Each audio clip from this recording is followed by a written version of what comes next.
क्या आप जानते हैं कि एक ऐसा इन्वेस्टमेंट ऑप्शन भी है जो आपको स्टॉक और बॉन्ड्स की डाइवर्सिटी के साथ सिक्योरिटी और प्रॉफिट देता है। हम बात करेंगे ETF के बारे में, जो आपके पोर्टफोलियो का गेम चेंजर भी साबित हो सकता है। नमस्कार दोस्तों, स्वागत है आपका हमारे चैनल पर। इस चैनल पर हम हमेशा से शेयर मार्केट में ट्रेडिंग, इन्वेस्टिंग, फ्यूचर प्लानिंग और अच्छी वेल्थ कैसे क्रिएट की जाती है उसके बारे में हमेशा से बात करते हैं। आज का वीडियो स्पेशली उन लोगों के लिए है जो इन्वेस्टिंग को गहराई से जानना चाहते हैं। हम बात करेंगे ETF की। ETF यानी कि एक्सचेंज ट्रेडेड फंड के बारे में। इस वीडियो में आपको पता लगेगा कि ETF क्या होते हैं, ETF कैसे काम करते हैं और ETF के एडवांटेजेस क्या होते हैं एंड डिसएडवांटेजेस क्या होते हैं, और साथ ही साथ ये भी देखेंगे कि ETF में इन्वेस्ट कैसे करते हैं। तो चलिए शुरू करते हैं इस वीडियो को। तो पहले बात करते हैं कि ETF क्या होते हैं। ETF यानी कि एक्सचेंज ट्रेडेड फंड एक प्रकार का इन्वेस्टमेंट फंड ही है जो डिफरेंट टाइप के एसेट्स को एक साथ रखता है। इसको आप एक टोकरी के रूप में सोच सकते हैं जिसमें कई प्रकार के स्टॉक, बॉन्ड और अन्य इन्वेस्टमेंट इंस्ट्रूमेंट्स आते हैं। ETF की एक अच्छी बात ये भी होती है कि आप इसको स्टॉक की तरह खरीद और बेच सकते हैं। ETF स्टॉक एक्सचेंज पर ट्रेड करता है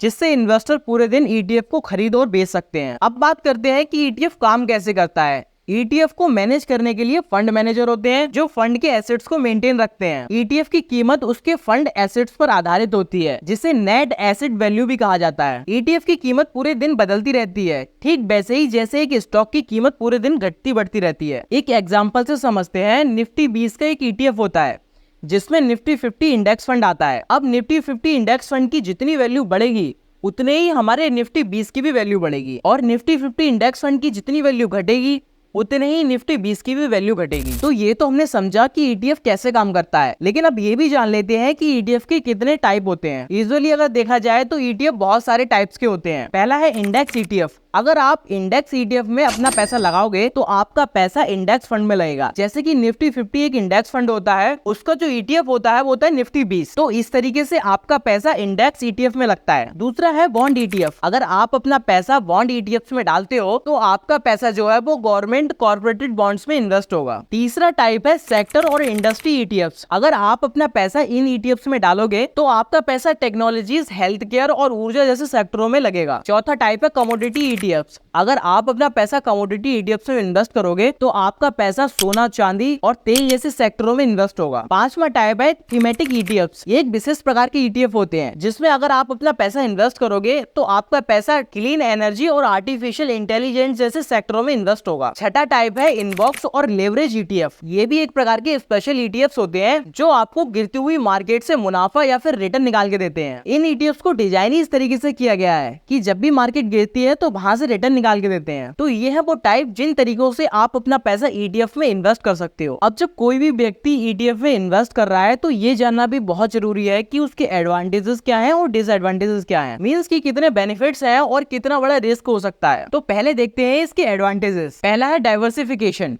ETF आपको कई प्रकार के एसेट्स में इन्वेस्ट करने का मौका देता है जिससे आपका रिस्क कम हो जाता है। दूसरा है लो इन्वेस्टमेंट। ETF का एक्सपेंस रेशियो आमतौर पर म्यूचुअल फंड की तुलना में बहुत कम होता है। तीसरा, ETF में लिक्विडिटी होती है जिससे आप ETF को आसानी से खरीद और बेच सकते हो। चौथा है ट्रांसपेरेंसी। ETF नियमित रूप से अपने इन्वेस्टरों को होल्ड किए हुए स्टॉक्स की जानकारी शो करता है। पांचवा बेनिफिट है फ्लेक्सिबिलिटी। ETF विभिन्न प्रकार की रणनीतियों के लिए उपयोगी भी होता है। ETF के कई सारे फायदे हैं, लेकिन ये भी जानना जरूरी है कि ETF में कितना रिस्क हो सकता है। पहला है मार्केट रिस्क। ETF के प्राइस में अप डाउन हो सकता है जैसे एक स्टॉक के साथ में होता है। दूसरा पॉइंट है ट्रैकिंग एरर। ETF जिस इंडेक्स को फॉलो करता है उसको सही तरीके से ट्रैक भी नहीं कर पाता है। तीसरा है एक्सपेंस रेशियो। कुछ ETFs ऐसे होते हैं जिनमें खर्चे ज्यादा होते हैं जो आपके रिटर्न पर इम्पैक्ट डालते हैं। चौथा पॉइंट है highest risking for beginner. ETF mutual fund की तुलना में बिल्कुल भी आसान नहीं होते हैं, इसीलिए इसमें इन्वेस्ट करना थोड़ा सा रिस्की हो जाता है। अब हम ETF को अच्छे से समझ चुके हैं और आई होप आपको भी ETF के बारे में समझ में आया होगा। तो बात कर लेते हैं कि अगर कोई ETF में इन्वेस्ट करना चाह रहा है तो वो किस तरीके से ETF में इन्वेस्ट कर सकता है। तो सबसे पहले आपको ETF में इन्वेस्ट करने के लिए एक डीमेट अकाउंट की रिक्वायरमेंट होगी। अगर आपके पास एक डीमेट अकाउंट है तो अच्छी बात है, और अगर आपके पास डीमेट अकाउंट नहीं है तो हमने कुछ टॉप डीमेट अकाउंट का लिंक अपने डिस्क्रिप्शन में दिया हुआ है। आप वहां से जाके अपना डीमेट अकाउंट ओपन कर सकते हैं। अब डीमेट अकाउंट ओपन होने के बाद आपको अपने कैपिटल के हिसाब से अपने ETF को सिलेक्ट करना है और आप जितनी क्वांटिटी में उन ETFs को बाय करना करना चाहते हैं उतने परचेज कर सकते हैं। अब ETF को खरीदने के बाद ETF को चेक भी करना चाहिए कि वो किस तरीके से परफॉर्म कर रहा है। तो ये थी ETF की पूरी जानकारी। अगर आपको वीडियो इन्फॉर्मेटिव लगी हो तो वीडियो को लाइक कर देना और हमारे चैनल को सब्सक्राइब भी कर देना। और अगर आपको ETF के रिगार्डिंग कोई भी क्वेश्चन आता है तो आप कमेंट में पूछ सकते हैं। तो मिलते हैं ऐसी और इन्फॉर्मेटिव वीडियो के साथ,